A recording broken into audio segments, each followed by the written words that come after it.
புதுச்சேரி லாஸ்பேட்டையில் உள்ள அரசு மகளிர் பொறியியல் கல்லூரியில் எதிர்வரும் புதுச்சேரி சட்டப்பேரவை தேர்தலுக்கான வாக்காளர் விழிப்புணர்வு பிரச்சாரத்தின் ஒரு பகுதியாக வாக்காளர் விழிப்புணர்வில் பெண்களின் பங்கு என்ற தலைப்பில் வாக்காளர் விழிப்புணர்வு முகாம் நடைபெற்றது. மாவட்ட ஆட்சியர் மற்றும் மாவட்ட தேர்தல் அதிகாரி குலோத்துங்கன் அவர்கள் சிறப்பு விருந்தினராக கலந்து கொண்டு வாக்காளர்களுக்கு விழிப்புணர்வு நிகழ்ச்சியினை துவக்கி வைத்தார். அனைவரும் தவறாமல் வாக்களித்திட வேண்டும் என்றும் கண்ணியமாக வாக்களிப்போம் என உறுதி கொள்வோம் என்று கூறினார்.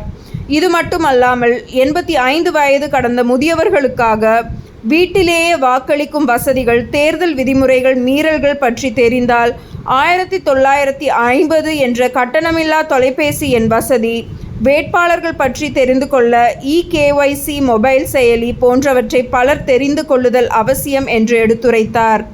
மகளிர் பொறியியல் கல்லூரியின் முதல்வர் முனைவர் தணிகாச்சலம் மற்றும் பேராசிரியர்கள் பலர் கலந்து கொண்டனர்.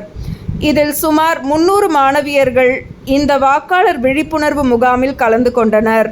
முன்னதாக நடைபெற்ற வாக்காளர் விழிப்புணர்வு கருத்துகள் அடங்கிய டிஜிட்டல் போஸ்டர் தயாரித்தல், பேச்சு போட்டி மற்றும் ஓவியம் வரைதல் போட்டிகளில் வெற்றி பெற்ற மாணவிகளுக்கு குலோத்துங்கன் அவர்கள் பரிசுகள் வழங்கினார்.